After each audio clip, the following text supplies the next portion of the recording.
We're going to talk about the future, folks. The future. The future is now. The future is here. And what is the future? Well, rare earth metals are a big deal, and they're going to be a bigger deal. To explain what rare earth metals are, what they're used for, and how this could be the key to securing American innovation. Roy Mathews joins us. He's currently a public policy associate at the Alliance for Innovation and Infrastructure in Washington, D.C. He's our guest on your 956 drive home. So let's start at the beginning. Welcome to the show, Roy. But first off, what are rare earth? What are considered to be rare earth metals? Well, thanks for having me. It's a pleasure to be here. So rare earth elements or metals, you're right, are actually not that rare. They occur in very low densities all around the Earth. So you actually just have a lot of mining and processing need in order to get enough of a pure rare earth. And these are metals like neodymium and dysprosium, which sound super complex and fancy, but these are the materials that magnets, lithium-ion batteries, command and control systems for the military and missile interceptors, as well as solar panels and wind turbines. These are what these innovative technologies are made out of. So these things sound like kind of a big deal. And oh yeah, absolutely. So what? How do you get them? Where do you find them, and how are they produced or refined? So outside of Greenland, they like I said, occur in very low density. In Greenland, they occur in a much higher density, and this requires a lot of dredging, a lot of mining, and you have to run it through a pretty energy-intensive manufacturing and processing process. Excuse me. And right now, the People's Republic of China controls about 85 to 90% of that processing manufacturing. So if you think about it, if we were to go to war with China tomorrow, our command and control systems for the military, our missile interceptors, all these innovative technologies would be at their mercy. Oh no, China's always been real great to us. Oh right, absolutely. Our guest is Roy Mathews. He is a public policy associate at the Alliance for Innovation and Infrastructure. He's our guest on your 956 drive home. We're talking about rare earth metals. So how do we alleviate our reliance on China and their stranglehold over rare earth metals? Right. Well, the easy solution would be to mine in this country, but in terms of the regulatory environment, that doesn't necessarily mean that that's an easy proposition. So the territory of Greenland is a territory of the Kingdom of Denmark. It has about 57,000 people total in it, with an area of 837,300 square miles. So very remote, very, very, very cold. And this island has some of the densest collections of these rare earth elements in mountaintops and valleys.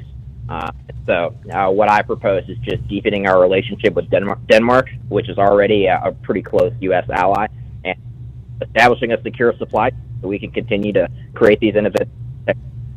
What happens when you try to dig some of these up, these rare earth metals? So the reason that we can't, one of the big reasons that we can't grab the rare earth metals in our country is mainly because of the EPA and some of the toxic waste that can be produced at times. What about Greenland and Denmark, and what do they just not have that over there? So we'd be able to tap into that? Right. In our country, we have a sort of a heavy litigation culture. It takes about 15 years for any sort of mine, not just a rare earth element or minerals mine, to open and to actually turn a profit in this country, whereas in Canada, it takes about 5. In Greenland, the average time is from 3 to 6, so it's much, much quicker, and these elements are much more in demand. And so the Danes, we have, the United States used to have several military facilities all around Greenland during the Cold War. We still do up in the northwest part of Greenland. So we have the infrastructure. We've been investing in the island previously. So it'd be very easy to sort of renew this agreement and, establish these secure supplies. I guess I'm just asking for a clarification. Have Greenland is Greenland one of the countries that is how do I word this in a sterile way? That they have a concern over climate change and their they would have a worried. The Danes do, I'm sure. I'm trying to find the Danes are in control. This is Davis Rankin. If I understand right, the Danes own Greenland, and they have the say-so about what happens there. And would they be open-minded about going forth with this? Yes, I think so. The Danes have been very open-minded and about stopping the Chinese from coming in and buying these mineral rights. A couple of Chinese companies successfully purchased mineral rights, but the Danish government actually canceled those leases and forced them out of the territory because they were suspicious about what they would be doing with those minerals. Who said the Danes were soft anyway? The Danes do not have a great track record of having a backbone, let's say, but the Greenland themselves might actually push for independence from Denmark in the next couple of years. And so if that were to happen, they would need infrastructure investments. They would need trading partners. And the Danes only control foreign policy defense. Other than that, the Greenland can sort of set its own economic trade deals and what have you. So I think we should, make some offers and see where it goes. Joining us on 710 KURV, we're talking about rare earth metals with Roy Mathews, a public policy associate at the Alliance for Innovation and Infrastructure on your 956 drive home. Let me backtrack. I assumed that Denmark was in charge of foreign policy, etc. I don't know how many Greenlanders there are who would pledge allegiance to the Greenland flag. But do I understand right? The Greenlanders would control foreign access or access by foreigners to their territory, to their precious minerals, to whatever. So they're the ones we have to worry about. The Chinese have had a lot of luck with people like that, haven't they? Right, but the Greenlanders are pretty suspicious of the Chinese. A recent mine that they opened, the Greenland government actually kicked out the Chinese state-owned because they weren't abiding by certain regulations about taking it on time. And the former Danish prime minister actually interfered to halt a Chinese Communist Party-linked company that wanted to buy an abandoned naval station and fix it up and turn it over to Greenlanders. So you're correct in saying that the Greenlanders sort of are able to make their own trade agreements and develop their own economy. The Danes will sometimes interfere if they think it's a national security concern. But the State Department has funded a couple programs to help train miners, access technology in Greenland for the mining industry. So we have the relationship, and we have a previous security arrangement.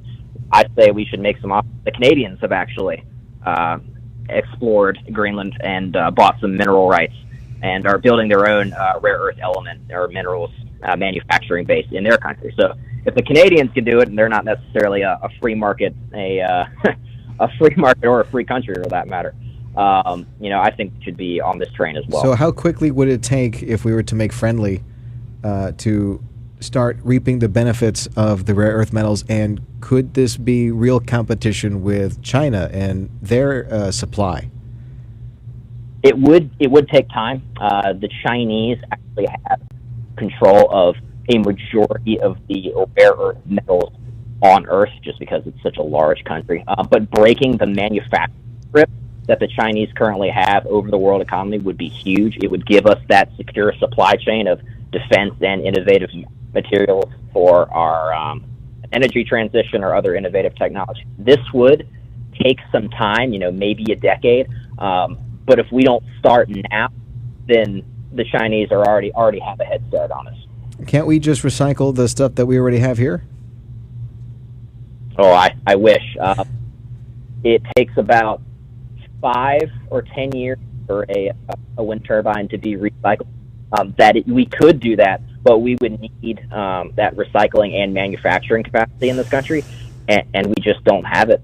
We don't tend to make things in this country anymore. I know there's a push to sort of onshore some critical manufacturing sectors that the military works with, but we really need to sort of develop this capacity. We used to be the leader in rare earth mineral mining and manufacturing, but we have ceded that sector to China the last 30 years. Davis, last question. Go ahead. I assume, because Canada's a fairly socialized economy, which again I believe is true, that their environmental concerns would be front and center. Why don't we just mimic their laws? As if it's easier for them to get one of these things going, but it takes us twice or three times longer, why don't we just mimic their rules? And would that solve the problem? I think it would be a great attempt to solve the problem. There is a rare earth element mine in Saskatchewan that a Canadian company has opened and is operating. We just have, between the green activist groups, the EPA, and the numerous lawsuits that can be filed to stop a mine from opening in this country, that contributes to the sort of projection of you needing 15 years to actually turn a profit in mining in this country. So that is an option. But right now, we seem to think that it's pollution and environmental concerns are not our issue as long as it comes somewhere else. So this sort of plays on that that denial of reality. You have the full article and arguments for everything, backed up with everything featured somewhere. Where can we find it? You could go to C3 News, climate, energy, and environmental news from a free market perspective. Hey, thanks a lot for stopping by and telling us about it. Roy Mathews is a public policy associate at the Alliance for Innovation and Infrastructure, joining us on News Talk 710 KURV.